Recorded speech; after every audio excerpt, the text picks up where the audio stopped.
Tony बोलता है $10,000 का फोन देना। सच में इसका दिल तो काफी ज्यादा बड़ा है। जाओकी बोलते है क्या हुआ, फोन में कुछ गड़बड़ है क्या? और टोनी बोलता है नहीं कुछ भी नहीं। साथ ही टोनी सोच रहा होता है मेरी तरफ जाओकी का जो अफेक्शन है वो सिर्फ 40 पॉइंट्स है, और अगर मैं यहाँ पे इसके अफेक्शन को नहीं देख पाता तो मैं तो ये मान नहीं लेता कि मुझसे प्यार करती है। और सच में ये काफी ज्यादा खतरनाक लड़की है। ये एक ऐसी हंटर है जिसको शिकार करना काफी अच्छे तरीके से आता है, लेकिन मुझे यहाँ पे कुछ तो करना पड़ेगा ताकि मैं अपने अफेक्शन को बढ़ा सकूं। तभी टोनी के फोन पे जाओमिरी का मैसेज आता है और टोनी सोच रहा होता है लगता है इसको काफी ज्यादा बुरा लग रहा है, क्योंकि लास्ट टाइम मैंने इसको सुपर चैट नहीं भेजी थी, लेकिन इसको बुरा लगने दो क्योंकि इसका अफेक्शन तो अभी तक स्टार्ट भी नहीं हुआ। तभी टोनी के फोन पे ड्रैगन किंग ग्रुप का मैसेज आता है जिसमें बंदे ने लिखा होता है कि हमारा ग्रुप एक टॉप एंकर्स का ग्रुप है और क्या आप इंटरेस्टेड है हमें ज्वाइन करने में। वही टोनी सोच रहा होता है ये तो लेजेंडरी एंकर्स का ग्रुप है, और फिर टोनी उनके ग्रुप को ज्वाइन कर लेता है और कहता है आप लोग में अच्छे से ध्यान रखिएगा। तभी उस ग्रुप का एक बंदा बोलता है तो काफी शर्म की बात है, आप एक एक बंदे पे $10 मिलियन खर्च कर देते हैं, आखिर हम जैसे गरीब आपका कैसे ध्यान रख सकते हैं। और टोनी बोलता है वो तो कुछ भी नहीं, वो तो बस मैंने मजे के लिए किया था। फिर वो बंदा मैसेज करता है ब्रदर मुझे आपसे कुछ काम था, मुझे आपसे किसी मैटर में बात करनी है। वही टोनी सोच रहा होता है लगता है सारे बंदे चेक करना चाहता है कि मेरे पास में कितना पैसा है। फिर टोनी कहता है अगर आपको मुझसे कोई भी काम है तो मुझसे प्राइवेट चैट में बात करिए। और वो बंदा मैसेज करके बताता है कि मेरे पास में एक विला है जो मुझे बेचना है, क्या आप उसमें इंटरेस्टेड है? तभी टोनी बोलता है लेकिन उसकी लोकेशन क्या है? फिर वो बंदा उस विला की लोकेशन भेजता है। लोकेशन को देखते हुए टोनी सोच रहा होता है ये तो जियांगको डिस्ट्रिक्ट के अंदर है, और जियांगको डिस्ट्रिक्ट तो ऐसी डिस्ट्रिक्ट है जहाँ पे बहुत सारे अमीर बंदे रहते हैं, और वहाँ पे छोटा सा विला भी कम से कम $10 मिलियन का होता है। फिर टोनी बोलता है ठीक है कल मैं आके आपका विला देखूंगा। वहीं हम देखते हैं उस बंदे को जो कि मैसेज कर रहा होता है, और वो सोच रहा होता है सच में तो काफी ज्यादा अजीब बात है, ये बंदा विला को खरीदने में इंटरेस्ट दिखा रहा है। ड्रैगन किंग ये कोई फ्रॉड नहीं है, इसके पास सच में बहुत सारा पैसा है। तभी ड्रैगन किंग बोलता है इसके पास जो पैसा है वो असली है या नकली वो तो जल्दी पता चल जाएगा। अगर हमारा गैस गलत है तो इसे क्या ही फर्क पड़ जाएगा, लेकिन अगर हमारा गैस सही हुआ तो इसे हम एक मिलियनर दोस्त पालेंगे। आप उसका एड्रेस भेज दीजिए जिससे कि हम उस बंदे को जान पाए। तभी वो बंदा टोनी को एड्रेस भेज देता है, और एड्रेस को देखते हुए टोनी सोच रहा होता है अगर ये विला मैं जाके को गिफ्ट कर देता हूँ तो पता नहीं मुझे कितना अफेक्शन पॉइंट मिलेगा। सीन चेंज होता है, हम देखते हैं वो लोग विला के लोकेशन पे आ गए होते हैं। जाओकी कह रही होती है टोनी तुम मुझे यहाँ पे क्यों लेके आए हो? वहीं उस विला के बाहर वो टकला बंदा खड़ा होता है और कहता है जो बंदा आपसे बात कर रहा था मिस्टर स्मोक वो मैं ही हूँ। फिर टोनी को देखते हुए मिस्टर स्मोक बोल रहे होते हैं ये बंदा दिखने में तो काफी ज्यादा ऑर्डिनरी लग रहा है, लेकिन इसके साथ में जो लड़की है वो सच में एक ब्यूटी है, कहीं ऐसा तो नहीं है किसी हिडन फैमिली का बेटा हो। लेकिन जो भी हो अगर ये अमीर भी है तो आज के जो प्राइसेस है उसको नेगोशिएट करना काफी ज्यादा मुश्किल होगा। फिर मिस्टर स्मोक बोलते हैं मेरा नाम है होंग युआन और इसी डिस्ट्रिक्ट के अंदर मेरा एक छोटा सा काम चलता है, लेकिन पैसे की कमी की वजह से मुझे अपना विला बेचना पड़ रहा है, प्लीज एक बार चल के आप मेरे विला को देख लीजिए। और फिर वो एक एक करके उसको पूरा विला अच्छे से दिखाते हैं और कहते हैं आप इस बालकनी से पूरी सिटी का मजा ले सकते हैं। वहीं जाओकी सोच रही होती है अगर टोनी इस घर को खरीद रहा है तो ये कम से कम $10 मिलियन से भी ज्यादा का होगा।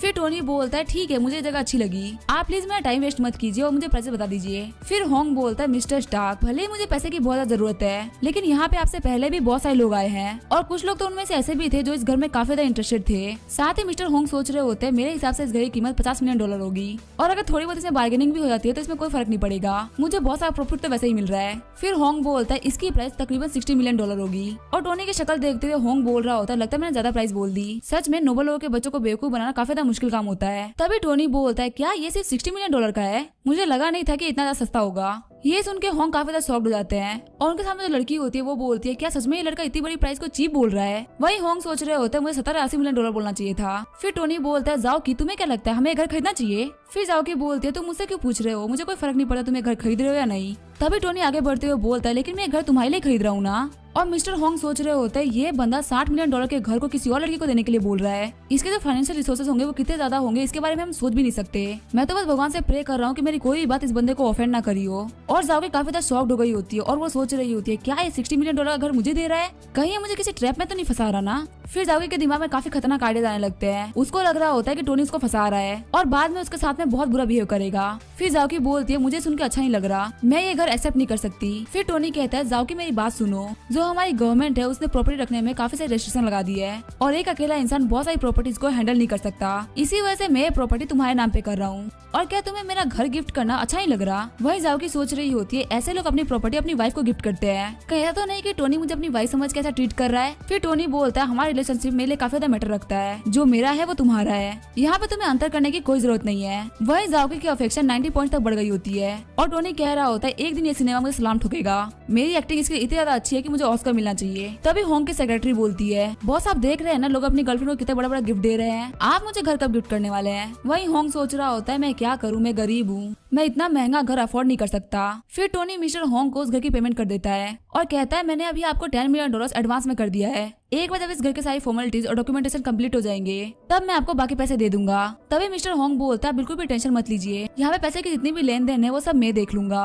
और डॉक्यूमेंट्स को भी कंप्लीट करके आपको कुछ दिनों में पहुंचा दूंगा। फिर टोनी अपनी टैक्सी लेके वहाँ चला जाता है और टोनी को टैक्सी जाते हुए देख के मिस्टर होंग बोल रहे होते हैं इस बंदे के पास इतना सारा पैसा है, ये चाहे तो कार नहीं कार की कंपनी खरीद दे, लेकिन फिर भी सिर्फ फिजिकल एक्सरसाइज के लिए ये टैक्सी से ट्रेवल कर रहा है। सच में जितना ज्यादा बंदे के पास में पैसा होता है वो उतना ही ज्यादा ऑर्डिनरी लाइफ जीता है। वह जो सेक्रेटरी होती है वो सोच रही होती है ये बंदा तो इतना ज्यादा यंग है, अगर इसको सेक्रेटरी चाहिए तो मुझे इसकी सेक्रेटरी बनना है। वही टोनी सोच रहा होता है झाओके का जो अफेक्शन पॉइंट है वो 90 पॉइंट तक बढ़ चुका है और एक बार जब अफेक्शन पॉइंट 95% तक हो जाएंगे तो जो मैंने इसके ऊपर इन्वेस्ट किया है वो मुझे मिल जाएगा। मैंने इसके ऊपर 70 मिलियन तो घर के ऊपर और 10 मिलियन गिफ्ट्स के ऊपर इन्वेस्ट किया है, कम से कम मुझे $8 मिलियन तो मिलेगा ही, प्लस में जो एट्रीब्यूट पॉइंट्स होंगे वो भी मुझे मिलेंगे। सच में मुझे काफी ज्यादा मजा आएगा। वही झाओकी सोच रही होती है मुझे तो ऐसा लग रहा है कि हमारी जल्दी शादी होने वाली है। फिर झाओकी सपने देखते हुए बोल रही होती है पहले उनकी शादी होगी फिर उनके बच्चे होंगे, उसके बाद चैन बूढ़ा होकर मर जाएगा। तभी झाओकी अपनी बिल्डिंग के बाहर पहुंच जाती है और टोनी बोलता है झाओकी उठो। फिर झाओकी बोलती है टोनी क्या तुम टैक्सी से नहीं उतरोगे? और टोनी बोलता है जो मेरे रूममेट्स हैं उन्होंने मुझे पीसी कैफे गेम खेलने के लिए बुलाया है तो तुम अपने घर चले जाओ। वही झाओकी सोच रही होती है मुझे तो ऐसा लगा था कि अपने कार से उतर के मुझे कन्फेस करेगा। फिर टोनी अपने पीसी कैफे पहुंच गया होता है। फिर टोनी के दोस्त बोलते हैं आखिर तुम्हें इतना टाइम कहाँ लग गया, हमने तो गेम खेलना स्टार्ट भी कर दिया है और क्योंकि तुम यहाँ पे नहीं थे इसी वजह से हम तो बहुत सारे गेम हार भी गए। फिर टोनी बोलता है रुको तुम सभी के लिए कुछ खाने के लिए लेके आता हूँ। फिर टोनी काउंटर पे जाते हुए बोलता है मेरे लिए 4 बीड़ी के बंडल और 4 पोहे की बोतल देना। और जो लड़की काउंटर पे खड़ी होती है वो होती है निया। निया पूछती है टोनी तुम यहाँ पे क्या कर रहे हो? वही सवाल टोनी भी निया से पूछता है कि निया तुम यहाँ पे क्या कर रही हो? तभी निया टोनी से बोलती है मैंने तुम्हें बताया नहीं था कि मेरे फादर के बहुत सारे पीसी कैफेज है, ये उन्हीं में से एक है और तुम्हारा बहुत बहुत शुक्रिया, तुम्हारी वजह से जो हमारा कर्जा था वो उतर गया है और मैं तुम्हें ट्रीट के तौर पे एक ड्रिंक पिलाती हूँ। नहीं मैं तुम्हें लाइफ टाइम मेंबरशिप दे देती हूँ अपने कैफे की और तुम अनलिमिटेड कंप्यूटर भी यूज कर सकते हो। टोनी कह रहा होता है कि नहीं इसकी कोई जरूरत नहीं है। तभी पीछे एक बहुत ही बड़ा ब्लास्ट होता है। वहाँ पे गैंगस्टर आते हुए बोलता है क्या तुम लाउजू की बेटी हो और आगे तुम्हारे फादर हमसे लिया हुआ पैसा हमें वापस कब करेंगे? निया कहती है मैंने तुम्हें 5 मिलियन दिए तो थे, अब कैसा पैसा? तभी वो गैंगस्टर कहता है 5 मिलियन तो सिर्फ उधार था, उसका इंटरेस्ट तो 15 मिलियन बनता है। निया कहती है तुम यहाँ पे ज्यादती कर रहे हो, ये तो चोरी है। तभी वो गैंगस्टर निया का हाथ पकड़ते हुए बोलता है फालतू बातें करना बंद करो, अगर तुम हमें 15 मिलियन नहीं दे सकती तो तुम्हें हमारे साथ में चलना होगा। जितनी सुंदर तुम हो उससे तुम हमारे क्लब की स्टार बन सकती हो,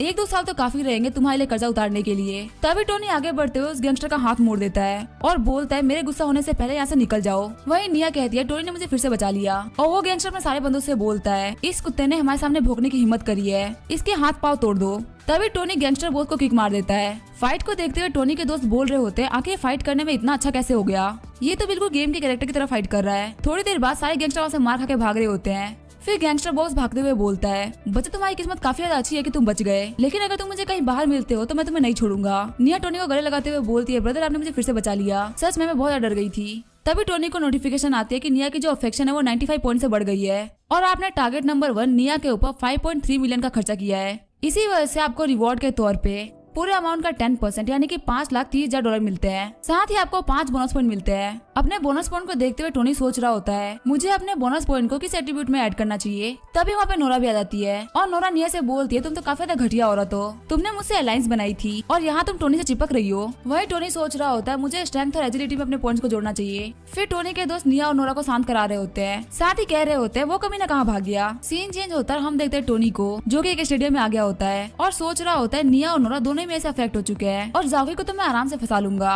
और बहुत पैसा कमाने के लिए मुझे कोई नया टारगेट ढूंढना होगा, वरना मेरे इतने प्यारे चाम का क्या ही मतलब होगा। तभी टोनी के पास एक लड़की आते हुए बोलती है क्या आप थोड़ा साइड हट जाएंगे, आपकी वजह से दूसरे लोगों को परेशानी हो रही है और कुछ देर के लिए स्टेडियम बिजी रहेगा क्योंकि यहाँ पे एक शॉर्ट डिस्टेंस रेस होने वाली है, क्या आप प्लीज यहाँ पे रास्ता बनाएंगे लोगों के लिए। वही टोनी सोच रहा होता है ये लड़की दिखने में काफी ज्यादा स्ट्रेट फॉरवर्ड लग रही है। फिर टोनी उस लड़की के सामने अपना फोन करते हुए बोलता है अगर आप मुझे वीचेट पे ज्वाइन कर लेती हैं तो मैं यहाँ से हट जाऊंगा। तभी वहाँ पे एक बंदा आता है और वो बोलता है हे लड़के तुम क्या कर रहे हो। वो बंदा एक एथलीट होता है और वो बंदा बोलता है ये लड़की मेरी गर्लफ्रेंड है, तुम इस पर ट्राई मत करो।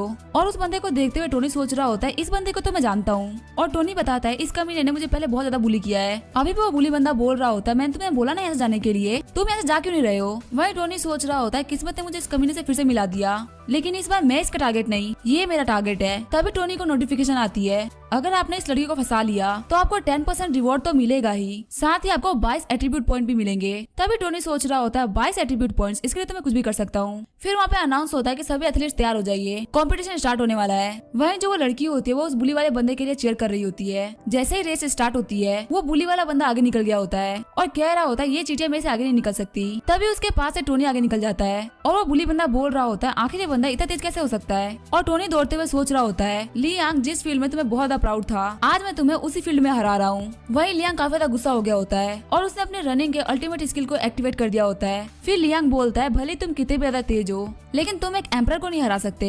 लियांग ये सब कह ही रहा होता है तभी टोनी ग्राउंड का एक पूरा राउंड काट के आ जाता है। लियांग बोल रहा होता है आखिर ये कैसे पॉसिबल हो सकता है, मैं यहाँ पे सिर्फ खड़ा था तब तक ये पूरे ग्राउंड का एक राउंड काट के आ गया। वही जो पूरी क्राउड होती है वो टोनी की परफॉर्मेंस को देख के काफी ज्यादा पागल हो रही होती है और एंकर कह रहा होता है आज हमें काफी ज्यादा एक्स्ट्रा ऑर्डिनरी बंदा मिला है, ये एकदम फ्लैश की तरह दौड़ रहा है, सिर्फ 50 सेकंड के अंदर इसने एक पूरा राउंड कंप्लीट कर लिया है। वहीं जो लियांग की गर्लफ्रेंड होती है वो शॉक्ड हो गई होती है और कह रही होती है लियांग कैसे हार सकता है। और एंकर अनाउंस करता है कि हमें एक नया चैंपियन मिला है, इस चैंपियन ने बहुत सारे रिकॉर्ड तोड़े हैं और सबसे कमाल की बात तो ये है कि ये बंदा कोई एथलीट नहीं है, इसने पहली बार कंपटीशन में पार्ट लिया है। तभी टोनी के पास में कोच आते हुए बोलते हैं लड़के मैंने तुम्हारी एबिलिटीज को देखा है, अगर तुम चाहो तो तुम हमारी ट्रैक एंड फील्ड को ज्वाइन कर सकते हो, मैं तुम्हें नेशनल टीम में ज्वाइन करवाऊंगा, ये मैं तुमसे वादा करता हूँ। और लियांग रोते हुए बोलता है कोच ये जगह तो आपने मुझे देने के लिए बोली थी। वहीं वो लड़की टोनी के बारे में सोच रही होती है और बोलती है ये लड़का तो काफी ज्यादा फास्ट है। तभी उसके पास लियांग आते हुए बोलता है आखिर तुम क्या सोच रही हो, और वो लड़की बोलती है कुछ भी नहीं, मैं बस तुम्हारे रेस के बारे में सोच रही थी। सीन चेंज होता है, हम देखते हैं जाओकी को, जिससे यूकी पूछ रही होती है कि आखिर तुम कहाँ थी, और जाओकी बोलती है तुम्हें पता है टोनी ने मुझे घर खरीद के दिया है।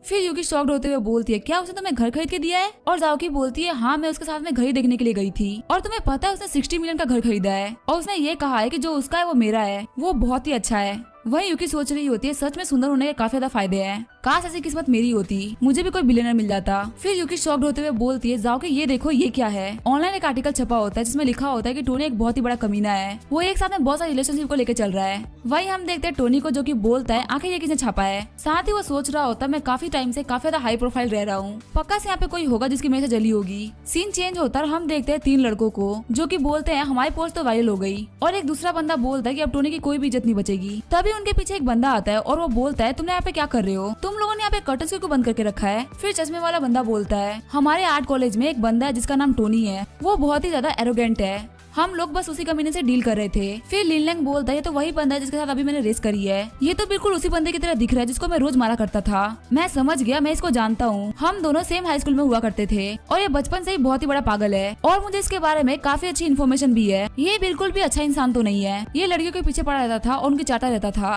फिर वो बंदे बोलते हैं ठीक है ब्रदर, इसकी जितनी भी बेकार बात है वो आप हमें बता दीजिए, हम पोस्ट में इसके बारे में सिर्फ बेकार बेकार चीजें लिखेंगे। वही लियांग सोच रहा होता है इसे कोई फर्क नहीं पड़ता कि तुम मुझसे रेस जीत गए और जो कोच है वो तुम्हें बहुत पसंद करते हैं, मेरे लिए बस ये जरूरी है कि तुम बर्बाद हो जाओ। और फिर वो लोग एक एक करके लियांग के बारे में काफी सारी गलत गलत पोस्ट छापते हैं। ये पोस्ट देख के कॉलेज के सारे लोग काफी ज्यादा शॉक्ड हो गए होते हैं। सीन चेंज होता है, हमें प्रिंसिपल के रूम का सीन दिखाया जाता है जो कि फोन को तोड़ते हुए बोल रहे होते हैं क्या ये सारी न्यूज सच है, और अगर ये बात सच है तो मैं खुद इन्वेस्टिगेट करके उस बच्चे को इस स्कूल से बाहर निकालूंगा। वहीं हम देखते हैं उस बच्चे को जो कि बोल रहा होता है अगर इस प्रिंसिपल को फोन तोड़ना था तो वो अपना फोन तोड़ता, इसने मेरा फोन क्यों तोड़ दिया। फिर इन्वेस्टिगेशन के लिए पुलिस आ गई होती है और वो सबसे पहले जाओकी से क्वेश्चन करती है। तभी जाओकी बताती है टोनी जो कि आर्ट्स कॉलेज से है वो काफी ज्यादा अच्छा है, वो कभी भी किसी भी लड़की को परेशान नहीं देख सकता, वो एक बहुत ही फेमस फैमिली से बिलोंग करता है और उसके पास बहुत सारा पैसा है, लेकिन फिर भी वो लोगों से काफी अच्छे तरीके से बिहेव करता है, यहाँ तक कि उनकी हेल्प भी करता है और रात में डार्क नाइट बन के लोगों को बचाता है। वो एकदम पावरफुल और मिस्टीरियस है, बिल्कुल सिटी के गार्डन की तरह, और मेरी नजरों से तो टोनी मुझे एक हीरो दिखता है। फिर पुलिस वाले बोलते हैं आपने कुछ ज्यादा ही नहीं बता दिया।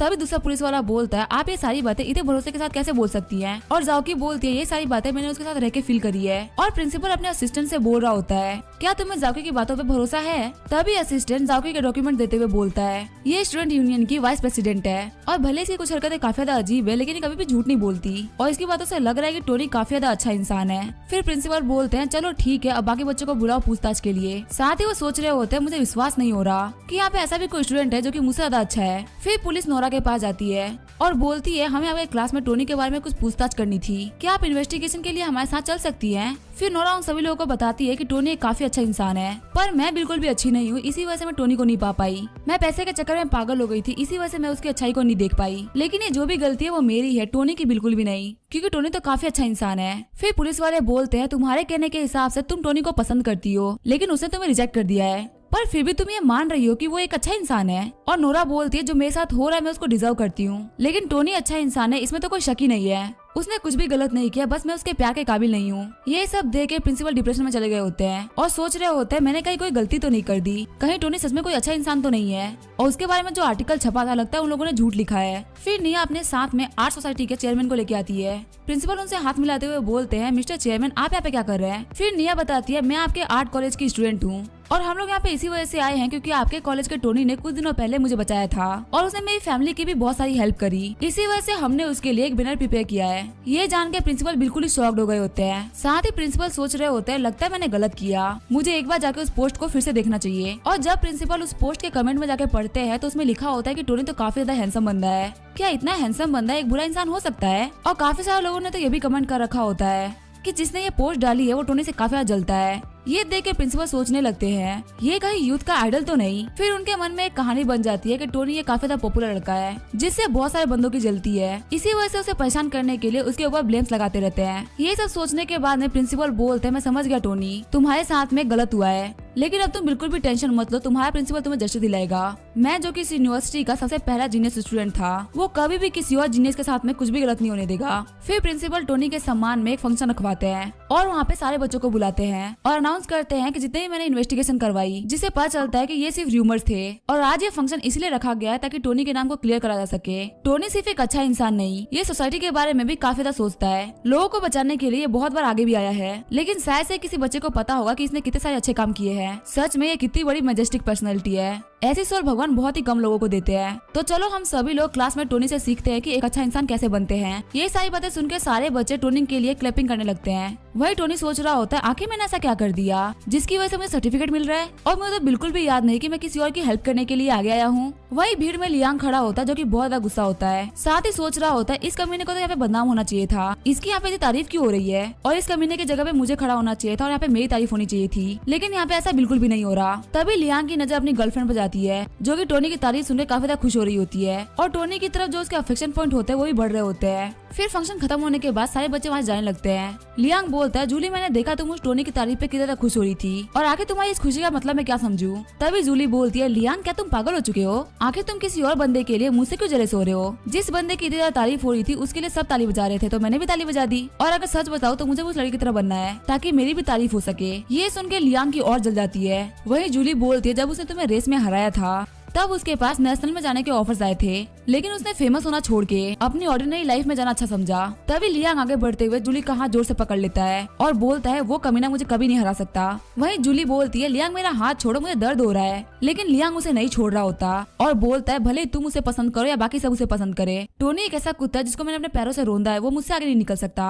और वैसे भी सोसाइटी उन्हीं की वैल्यू करती है जिनके पास पैसा होता है। मेरे डैड तो मुझे काफी आराम से टेस्ला खरीद के दे सकते हैं, उस टोनी के पास में क्या है? तभी उनके पास से टोनी गुजरता है और वो कॉल पे मिस्टर होंग से बात कर रहा होता है और वो फोन पे कह रहा होता है कि थोड़ी सस्ती कार लेके आइएगा। आपको तो पता ही है कि मैंने जो अपने कॉलेज में प्रोफाइल बना रखी है वो काफी ज्यादा लो बना रखी है, अगर आप बहुत ज्यादा महंगी कार लेके आएंगे तो लोगों को मेरे ऊपर शक हो जाएगा। तभी मिस्टर होंग अपनी लग्जरी कार लेके आ जाते हैं। फिर टोनी बोलता है मैंने आपसे बोला था ना कि कोई ज्यादा महंगी कार लेके मत आइएगा, फिर आप इतनी महंगी कार लेके क्यों आए? फिर मिस्टर होंग बोलते हैं मुझे माफ करेगा मैं भूल गया था कि आप काफी ज्यादा नॉर्मल लाइफ जीते हैं। और टोनी को बस में बैठते हुए देख के लियांग की आंखें बाहर आ गई होती है। तभी जूली बोलती है अगर लियांग तुम मेरे ऊपर भरोसा नहीं करते तो चलो ब्रेकअप कर लेते हैं, जिससे कि लियांग को काफी बड़ा सदमा लग जाता है और वो बोलता है प्लीज जूली ऐसा मत करो। फिर जूली बोलती है वैसे भी हमारे बीच में कुछ भी नहीं हुआ तो इससे अच्छी बात यही है कि मैं तुमसे ब्रेकअप कर लूं। सीन चेंज होता है, हम देखते हैं टोनी को जिसने मिस्टर होंग को $50 मिलियन ट्रांसफर कर दिए होते हैं और मिस्टर होंग बोलते हैं मिस्टर स्टार्क आपका बहुत बहुत शुक्रिया। फिर टोनी बोलता है जैसे कि आपकी पेमेंट हो चुकी है तो मैं वापस अपने कॉलेज जाता हूँ। तभी मिस्टर होंग बोलते हैं ठीक है मैं आपको घर तक छोड़ देता हूँ। तभी टोनी बोलता है नहीं इसकी कोई जरूरत नहीं है, आपकी जो कार है वो काफी ज्यादा महंगी दिखती है, इसकी वजह से लोग इसकी तरफ अट्रैक्ट होते हैं, मैं अपनी टैक्सी लेके चला जाऊंगा। जाते हुए टोनी सोच रहा होता है भले ही मैंने वो घर खरीद लिया है लेकिन अभी भी जाओकी मेरे अफेक्शन में नहीं गिरी है, और 25 पॉइंट पाने के लिए मुझे और मेहनत करनी होगी और आखिर मैं उसे क्या दे सकता हूँ। फिर वो अपना चैट ग्रुप खोलता है जिसमें सभी लोग बोल रहे होते हैं टोनी ने वो घर खरीद लिया और सच में इनके पास बहुत सारा पैसा है, इसी वजह से ये इतने आराम से इतना बड़ा घर खरीद पाए। और टोनी वहाँ पे मैसेज करता है कि नहीं नहीं ऐसी कोई बात नहीं है, मैं तो बस यहाँ पे हेल्प कर रहा था। तभी ग्रुप में एक बंदा मैसेज करता है कि क्या मिस्टर टोनी को कोई कार चाहिए, मेरे पास काफी अच्छे कार के ऑप्शंस है, तो अगर आप चाहे तो वो ले सकते हैं। वही टोनी सोच रहा होता है हाँ कार, मैं जाके को एक कार गिफ्ट जरूर कर सकता हूँ। सीन चेंज होता है, हमें लग्जरी कार के शोरूम का सीन दिखाया जाता है जहाँ पे एक बंदा खड़ा होता है और वो बोलता है मेरा नाम है जेंग हाउटियान, मेरी फैमिली यहाँ पे कुछ बिजनेस को संभालती है जिसमें मेरा बिजनेस है कार का और मुझे आपसे मिलकर काफी ज्यादा अच्छा लगा मिस्टर स्टार्क। वहीं टोनी जेंग ग्रुप के कार्स को देखते हुए बोल रहा होता है ये लोग यहाँ पे बहुत सारी कंपनीज को ऑन करते हैं जिसमें कुछ कंस्ट्रक्शन, कार मेकिंग और लॉजिस्टिक कंपनीज है और इसका जो सरनेम है जेंग उसी से पता चलता है कि लोग कितने अमीर है। फिर टोनी बोलता है ब्रदर जेंग इतनी कम उम्र में इतनी बड़ी कार की कंपनी को ऑन करना बहुत बड़ी बात है। फिर जेंग बोलता है चलिए मैं आपको अपने कार्स का शोरूम दिखा देता हूँ और आप मेरी तारीफ कर रहे हैं जबकि आप खुद इतने ज्यादा यंग है और आपके पास इतने सारे पैसे हैं। जब मैंने पहली बार मिस्टर होंग के मुंह से आपके बारे में सुना था तो मुझे लगा था आप कोई अंकल होंगे, पर आपकी एज तो मेरे से भी कम है। वही टोनी और जेंग को साथ में देख के कंपनी की जो लड़कियां है वो बोल रही होती है आखिर ये बंदा कौन है जिसको मैनेजर जेंग खुद अटेंड कर रहे हैं, पक्का ये किसी बहुत बड़े टाइकून का बेटा होगा। वही मिस्टर जेंग बोल रहा होता मैं अपनी कोई तारीफ नहीं कर रहा, लेकिन हमारे पास सिटी में सबसे बेस्ट कार है, आपको यहाँ पे जो भी कुछ चाहिए वो सब आपको यहाँ पे मिल सकता है। तभी टोनी बोलता है मुझे एक जुगाटी न्यूरॉन चाहिए। ये सुन के जेंग एकदम शॉक्ड हो जाता है और कहता है लगता है आपको जॉब करना कुछ ज्यादा ही पसंद है, क्या आपको नहीं पता कि ये कार वर्ल्ड में सिर्फ 20 ही है। तभी टोनी बोलता है इसका मतलब ये कि आपके पास ये कार नहीं है। ये बात सुन के जेंग को काफी ज्यादा बुरा लगता है। फिर टोनी बोलता है क्या आपके पास लैम्बोर्गिनी है या लगानी भी चलेगी, लेकिन जेंग के पास में कुछ भी नहीं होता और टोनी की बातें उसके दिल के आर पार हो रही होती है और मिस्टर जेंग सोच रहे होते हैं क्या ये बंदा मेरी बेइज्जती करने के लिए यहाँ पे आया है। फिर मिस्टर जेंग बोलते हैं हम लोग इतनी महंगी कार के साथ में डील नहीं करते हैं। फिर टोनी बोलता है लगता है आपके पास वो नहीं है जो मुझे चाहिए, इसका मतलब मिस्टर जेंग का बिजनेस इतना ही बड़ा नहीं है जितना बड़ा मैंने सोचा था। ये बात सुनने के बाद मिस्टर जेंग सोच रहे होते हैं मैं मान सकता हूँ कि तुम मिलियंस ऑफ डॉलर की घर खरीद सकते हो, लेकिन उतने ही वैल्यू की कार खरीदना ये बहुत बड़ी बात हो गई और लगता है मुझे अपने शॉप के ट्रम्प कार्ड को दिखाना ही होगा। फिर जेंग कार पे से पर्दा उठाते हुए बोलता है भले मेरे पास बहुत महंगी कार नहीं है, लेकिन मेरे पास ये कार है जो की बहुत ही बढ़िया है, मेरे पास एक करारी सरारा है और इसकी कीमत होगी $25 मिलियन। फिर कार दिखाने के बाद जेंग सोच रहा होता है अब ये कैसे रिस्पॉन्स करेगा। वही टोनी सोच रहा होता है ये जो करारी है ये इतनी भी महंगी नहीं है, लेकिन हाँ मैं इसे सस्ता भी नहीं कह सकता और जाकी को गिफ्ट देने के लिए ये कार ठीक ही है। फिर टोनी मिस्टर जेंग के कंधों पे हाथ रखते हुए बोलता है वैसे तो ये कार इतनी महंगी नहीं है, लेकिन आपने ये कार दिखाने में मुझे बहुत ज्यादा मेहनत करी है, तो इसी वजह से मैं ये कार आपसे खरीदता हूँ। और मिस्टर जेंग को अपना कार्ड देते हुए बोलता है इस कार को मेरी विला में पहुंचा देना। तभी टोनी के फोन पे उसके एक क्लासमेट लू वेंजे का फोन आता है और टोनी कहता है आखिर ये क्यों फोन कर रहा है, और हम देखते हैं मिस्टर लू वेंजे बता रहा होता है मेरे बर्थडे के दिन मेरी गर्लफ्रेंड लाउजिया ने बोला कि वो अपने बेस्ट फ्रेंड के साथ में है, लेकिन बहुत ज्यादा लेट हो गया और क्योंकि लाउजिया अम्ब्रेला लेके नहीं गई थी इसी वजह से मुझे काफी ज्यादा टेंशन हो रही थी, इसी वजह से मैं उसके दोस्त के घर की तरफ अपना अम्ब्रेला लेके जा रहा था, लेकिन तभी मैंने कुछ ऐसा देखा जिसने मेरा दिल फाड़ के रख दिया। वो अपने बेस्ट फ्रेंड के साथ में इतने ज्यादा क्लोज थी कि मुझे कुछ भी समझ में नहीं आया कि मैं क्या करूं, और ये सब वो टोनी को रोते हुए बता रहा होता है और कहता है मेरा 3 साल पुराना रिलेशनशिप टूट गया, मैंने तो सोचा था कि मैं उसको अपने पेरेंट्स से मिलाने के लिए लेके जाऊंगा। तभी टोनी बोलता है अरे यार तुमने बहुत पी ली है, अब बस करो। वहीं लू वेंजे बोल रहा होता है मैंने कुछ भी गलत नहीं किया तो मेरे साथ गलत क्यों हुआ और क्या मैं कैसे भी उसको अपना बना सकता हूँ। तभी टोनी लू वेंजे को खींचते हुए बोलता है अपने दिमाग को क्लियर करो, यहाँ पे तुम्हारी कोई गलती नहीं है और भाई तेरी भी तो कोई सेल्फ रिस्पेक्ट है, क्या यहाँ पे तू उसका कुत्ता बनना चाहता है। तभी लू वेंजे अपने घुटनों पे आते हुए बोलता है मुझे पता है लेकिन मैं यहाँ पे बहुत ज्यादा यूजलेस फील कर रहा हूँ। तभी टोनी बोलता है मैं मानता हूँ तेरे को एक्सेप्ट करने में बहुत टाइम लगेगा, लेकिन वो लड़की तेरे लिए बिल्कुल भी ठीक नहीं है जिसने बिना किसी रीजन की वजह से तुझे इतना बड़ा धोखा दिया, और तेरे को क्लियर करने के लिए मैं कुछ ऐसा करूंगा जिससे तू क्लियर हो जाए। तभी वेंजे बोलता है तू क्या कर रहा है और आखिर तू किसको कॉल कर रहा है। तभी टोनी बोलता है मेरे दोस्त वेंजे मेरे ऊपर भरोसा रख और देख मैं क्या करता हूँ, मैं लाउजिया को उसके घुटनों पे लेके आऊंगा और तेरे सामने भीख मंगाऊंगा। और हम देखते हैं टोनी ने जेंग हाउटियान को कॉल किया होता है। टोनी बोलता है हाउटियान मुझे तुमसे कुछ कार चाहिए थी और वो कार कुछ ज्यादा महंगी नहीं होनी चाहिए, बस वो कुछ मिलियंस की होनी चाहिए, और हाँ अपने कुछ अमीर दोस्तों को भी लेके आ जाना ताकि वो कार ड्राइव कर सके। और जाउटियान बोलता है कोई टेंशन नहीं है मैं सब संभालूंगा। वही वेंजे सोच रहा होता है आखिर ये कर क्या रहा है। फिर टोनी निया को कॉल करते हुए बोलता है क्या तुम आज रात को फ्री हो, मुझे तुम्हें बहुत ही खास इंसान से मिलवाना था। वही वेंजे सोच रहा होता है ये तो पहले से काफी ज्यादा बदल चुका है। सीन चेंज होता है, हमें एक रेस्टोरेंट का सीन दिखाया जाता है जहाँ पे निया ने टोनी को गले लगा रखा होता है और ये देख के वेंजे काफी ज्यादा शॉक्ड हो रहा होता है और वेंजे सोच रहा होता है इस लड़की के लुक्स 10 आउट ऑफ 8 है और टोनी के सिर्फ एक कॉल पे यहाँ पे दौड़ते हुए आ गई। क्या ये वही टोनी है जो कि लड़कियों के पीछे घुमा करता था? लगता है ये पहले से बहुत ज्यादा चेंज हो चुका है। फिर टोनी निया को बताता है कि जो सामने बैठा हुआ है ये मेरा बचपन का दोस्त है और इसका नाम है लू वेंजे। और निया बोलती है आपने आपने सिर्फ अपने दोस्त से मिलाने के लिए मुझे इतनी रात को बुलाया।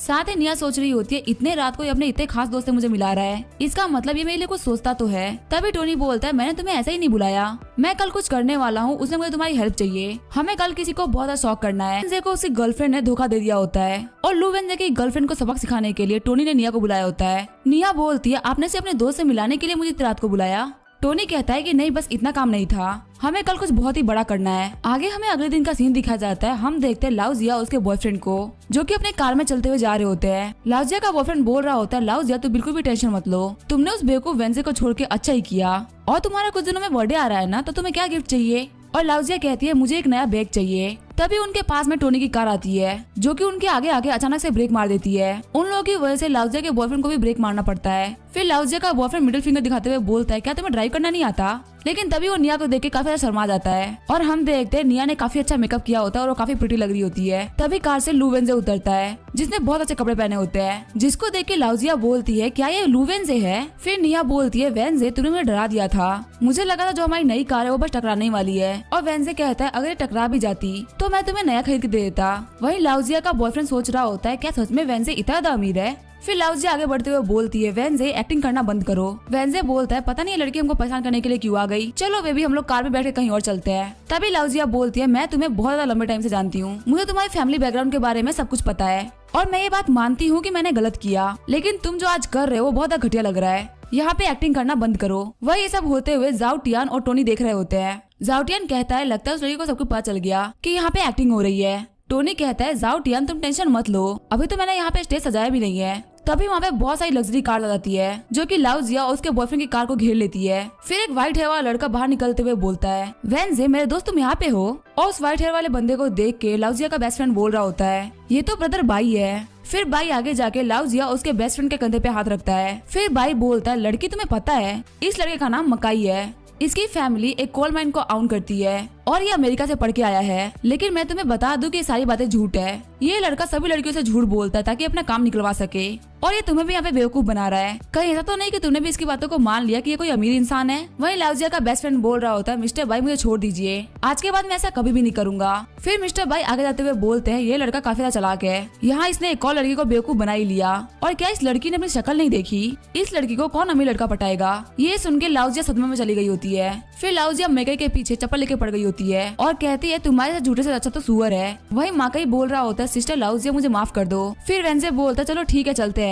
लेकिन तभी लाउजिया वेंजे का पैर पकड़ लेती है, कहती है मुझे माफ कर दो, मुझे ऐसा छोड़ के मत जाओ, मैं बस गरीबी से डर रही थी इसी वजह से मैंने ऐसा किया, क्या तुम मुझे एक और चांस दे सकते हो। लेकिन वेंजे आगे बढ़ते हुए बोलता है तुम कभी मेरी तरफ वापस मत आना और कभी मुझे कांटेक्ट करने की कोशिश ही मत करना। वही मिस्टर बाई के दोस्त बोल रहे होते हैं मिस्टर बाई ने तो काफी शानदार एक्टिंग करी और लाउजिया का बॉयफ्रेंड उनसे छुप के भाग रहा होता है। लेकिन तभी वो टोनी से टकरा जाता है और टोनी बोलता है तुम ऐसे भागने की कोशिश कर रहे हो, तुम खुद को कम से कम 100 थप्पड़ मारो उसके बाद यहाँ से जाना। सीन चेंज होता है, हमें एक क्लब का सीन दिखाया जाता है जहाँ बैठकर टोनी और सभी लोग जाम टकरा रहे होते हैं। टोनी बोलता है आप सभी लोगों का बहुत बहुत शुक्रिया कि आप सभी लोग मेरी हेल्प करने के लिए आए। तभी मिस्टर बाई बोलते हैं आप मेरे ब्रदर हाउटियान के दोस्त हैं और हाउटियान के दोस्त मतलब मेरे दोस्त। तभी मिस्टर बाई आगे बढ़ते हुए बोलते हैं मिस्टर स्टार्क मुझे आपसे एक हेल्प चाहिए, मैंने सुना है कि आप यूट्यूब पे बहुत सारे पैसे उड़ा देते हैं, इसी चीज को लेके मुझे भी आपसे एक हेल्प चाहिए थी। टोनी कहता है तुम क्या कहना चाहते हो मुझे कुछ भी समझ में नहीं आ रहा। मिस्टर बाई बताते हैं कि मुझे एक काफी ज्यादा पसंद है लेकिन इस महीने में मैं उसे बहुत सारा खर्चा कर चुका हूँ और अब मेरे पास और पैसे नहीं है उसके ऊपर खर्च करने के लिए, तो क्या आप मुझे थोड़ा सा पैसा उधार दे सकते हैं। वही टोनी सोच रहा होता है ये अमीर लोग हमेशा दूसरों की पावर चेक करते रहते हैं। फिर झाउटियान बोलता है मिस्टर स्टार्क आप बुरा मत मानिएगा, ये तो बस मजाक कर रहा था। लेकिन टोनी अपने ग्लास को टेबल पे पटक देता है जिसको देख के सभी लोग सोच रहे होते हैं लगता है ये गुस्सा हो गया है। फिर टोनी उन लोगों को अपना फोन देते हुए बोलता है मैं तुम लोगों को अपना फोन दे रहा हूँ और थोड़ी देर में टॉयलेट जाके आ रहा हूँ, तुम लोगों को जितना पैसा उड़ाना है तुम उड़ा सकते हो। और टोनी जाते हुए बोलता है मेरा पैसा बचाने की सोचना भी मत, जितना पैसा तुम लोग को उड़ाना उड़ा सकते हो। फिर मिस्टर बाई टोनी के फोन को अपने हाथ में लेते हुए बोलते हैं ये बंदा हमारे ऊपर काफी ज्यादा विश्वास करता है, इसी वजह से तो ये हमारे ऊपर अपना फोन छोड़ के चला गया। वही टोनी सोच रहा होता है अगर ये मुझसे ये बोलता कि मुझे इस पार्टी का बिल पे करना है तो मुझे बुरा लगता, लेकिन अगर किसी लड़की को पैसे देने की बात है तो मेरे पास तो बहुत सारा पैसा है। फिर टोनी जाके सुसु करने लगता है और टोनी के सिस्टम को देख के एक बंदा बोल रहा होता है इसके ड्रैगन के सामने तो मेरा चिड़िया है। फिर वो बंदा टोनी को थम्स अप करके वहाँ चला जाता है। वही टोनी सोच रहा होता है आखिर ये बंदा ऐसे क्यों बिहेव कर रहा है। फिर हम देखते हैं मिस्टर बाई को जो कि टोनी का फोन यूज करते हुए बहुत सारा पैसा उड़ा दिया होता है और उनके आसपास बहुत सारे लोग इकट्ठा भी हो गए होते हैं। फिर टोनी बोलता है यहाँ पे इतने सारे लोग क्या कर रहे हैं, और मिस्टर बाई रोते हुए बोलते हैं फाइनली मिस्टर स्टार्क आप यहाँ पे आ गए, प्लीज मुझे बचा लीजिए। फिर टोनी बोलता है मैं बहुत टाइम से यहाँ पे नहीं था, लेकिन फिर भी तूने जो अमाउंट उड़ाया है वो $20 मिलियन से भी कम है। ये बात सुन के वहाँ पे सभी लोग शॉक्ड हो गए होते हैं और सोच रहे होते हैं इनका स्टेटस बहुत ज्यादा ऊपर है, शायद से इनके पास एक बैंक से भी ज्यादा पैसा है। फिर मिस्टर बाई बोलते हैं मैं ज्यादा $1 लाख का सुपर चैट करता हूँ, लेकिन यहाँ पे इतने सारे पैसे को देख के तो मैं भी घबरा गया। फिर टोनी बोलता है आपको यहाँ पे $60 मिलियन उड़ाने चाहिए थे। तभी मिस्टर बाई आगे बढ़ते हुए बोलते हैं मिस्टर टोनी ऐसा मत कीजिए, वो लड़की इतना सारा पैसा डिजर्व नहीं करती और पैसे को लेके तो आपके पास में मैजिकल पावर्स है। फिर झाउटियन मिस्टर बाई से कहता है क्या तुम्हें अब पता चल गया कि मिस्टर टोनी स्टार्क के पास में कितना सारा पैसा है, आज के बाद कभी भी इनके ऊपर शक करने की ट्राई भी मत करना। और मिस्टर बाई कहते हैं ठीक है मैंने मिस्टर स्टार्क की पावर को देख लिया, अब से मैं भी इनको फॉलो करूंगा। और वहाँ पे कुछ लड़कियां बैठी होती है जो कि कह रही होती हैं आखिर टोनी स्टार्क कौन है। जो व्हाइट हेयर वाला बंदा है मुझे पता है वो बाई फैमिली से बिलोंग करता है और बाई फैमिली एक बहुत ज्यादा स्ट्रॉन्ग फैमिली है, लेकिन फिर भी वो बंदा बोल रहा है कि मैं टोनी स्टार्क को फॉलो करूंगा। तभी दूसरी लड़की बोलती है क्या तुम देख रही हो वहाँ पर जितने भी लड़के हैं वो सभी बेहद अमीर फैमिली से बिलोंग करते हैं, अगर हम उनमें से किसी एक को भी फंसा लेंगे तो हमारी जिंदगी काफी आराम से गुजर सकती है, हमें किसी भी चीज की टेंशन लेने की जरूरत नहीं होगी। तभी दूसरी लड़की बोलती है क्या यहाँ पे जो लड़का खड़ा है टोनी स्टार्क, क्या ये वही लड़का है जिसने करोड़ की सुपर चैट करी है। फिर टोनी देखता है उसके फोन पे जाओमिरी का मैसेज आ रखा होता है और वो कहता है मैं बाहर जा रहा हूँ तो तुम लोग पियो। ये कहते हुए वो क्लब से चला जाता है। फिर वो बंदे बोलते हैं मिस्टर स्टार्क तो बहुत जल्दी चले गए, क्या वहाँ पे बिल नहीं देना चाहते थे। जाउटियन कहता है क्या तुम पागल हो, क्या तुमने उनके पैसे उड़ाने की लिमिट नहीं देखी, वो कुछ $1000 खर्च करने में क्यों सोचेंगे, और अगली बार इनके बारे में कुछ भी बोलने से पहले 10 बार सोचना, क्योंकि इनको ऑफेंड करने की पावर हम में से किसी के पास नहीं। वही टोनी के फोन पे जाओमिरी ने मैसेज किया होता है कि मैं सियोल में हूँ और टोनी बोलता है चलो ठीक है हम कल मिलेंगे। साथ ही सोच रहा होता है बहुत दिनों के बाद मैं कम से कम इसका अफेक्शन पॉइंट कमा पाऊंगा। अगले दिन हम देखते हैं उस स्ट्रीमर को जो कि एयरपोर्ट पे आई होती है और वो सोच रही होती है मैंने अपने चाम से बहुत बड़ी बड़ी मछलियों को फंसाया है, इसको भी मैं आराम से फंसा ही लूंगी। आगे हम देखते हैं टोनी और जाओमिरी को जो कि कैफे में बैठे होते हैं। टोनी को नोरा ने मैसेज किया होता है कि मुझे एक सपना आया था कि तुम्हारी और मेरी शादी हो गई है, साथ ही उसने बहुत सारा मैसेज किया होता है कि मैं तुम्हारे साथ लॉयल रहूंगी और वगैरह वगैरह। तभी जाओमिरी बोलती है मिस्टर स्टार्क आप क्या देख रहे हैं। टोनी बोलता है कुछ नहीं बस कोई दिन में सपने देख रहा है। टोनी को देखते हुए जाओमिरी सोच रही होती है मुझे मेरी कंपनी के सीईओ ने कहा था कि कैसे भी करके मुझे मिस्टर स्टार्क को फंसाना ही होगा, भले ही मुझे इनके साथ सोना ही क्यों ना पड़े। साथ ही वो गुस्सा भी हो रही होती है क्योंकि टोनी उसको भी बिल्कुल भी ध्यान नहीं दे रहा होता और सोच रही होती है मैं जैसी ब्यूटी के सामने होने पे भी ये बंदा फोन पे ध्यान दे रहा है। फिर जाओमिरी बोलती है आप बहुत ज्यादा यंग है तो आखिर आप इतना सारा पैसा कमाते कैसे हैं। फिर टोनी सोच रहा होता है इसकी जो मेरी तरफ अफेक्शन है वो ऑलरेडी बहुत ज्यादा है, इसी वजह से मेरा सिस्टम इसको अफेक्शन की लिस्ट में काउंट नहीं कर पा रहा, और क्या मैंने इसके पे जो इतना सारा पैसा खर्च किया वो सब वेस्ट हो गया। नहीं मैं इसकी अपनी तरफ जो अफेक्शन है उसको कम करता हूँ। फिर टोनी बोलता है तुमने मुझसे पूछा ना कि मैं क्या करता हूँ, मैं एक जॉबलेस इंसान हूँ और लगता है तुम्हें कोई गलती हुई है, मेरे पास तो एक घर भी नहीं है। फिर जाओमिरी घबराते हुए बोलती है लगता है आप कोई जॉब नहीं करते, आपका कोई बहुत बड़ा बिजनेस है, वरना आप इतने सारे पैसे इतने आराम से कैसे खर्च कर पाते। फिर टोनी बोलता है मेरी कोई कंपनी नहीं है, मैंने जितना ही पैसा खर्च किया वो सारा पैसा मेरे फादर का है। मेरे फादर हावर्ड स्टार्क की कंपनी है जो कि बैंकरप्ट होने वाली है, इसी वजह से जो आखिरी बचे हुए पैसे थे वो मैंने तुम्हारे ऊपर खर्च कर दिए और मैं तुमसे इसी वजह से मिलना चाहता था ताकि मैं तुमसे गिफ्ट के पैसे वापस मांग सकूं। ये बात सुनकर जाओमिरी की हालत काफी ज्यादा खराब हो जाती है और हम देखते हैं जाओमिरी की अफेक्शन -20 हो जाती है। फिर जाओमिरी पूछती है अगर तुम्हारे पास इतने पैसे ही नहीं है तो तुम अमीर बनने की एक्टिंग क्यों करते हो और तुम मुझसे पैसे वापस मांग रहे हो, एक मैन कभी भी ऐसा नहीं करता। और जाओमिरी की अफेक्शन 40 पॉइंट से गिर जाती है। फिर वो कहती है तुम्हारे से बेवकूफ इंसान के साथ में टाइम वेस्ट करने का कोई मतलब नहीं है। फिर जाओमिरी अपने ब्रदर लेन को कॉल लगाती है और कहती है मैं एयरपोर्ट से बाहर एक कैफे में बैठी हूँ, क्या आप मुझे लेने के लिए आ सकते हैं, यहाँ पे एक लूजर है जो कि मुझे काफी ज्यादा परेशान कर रहा है।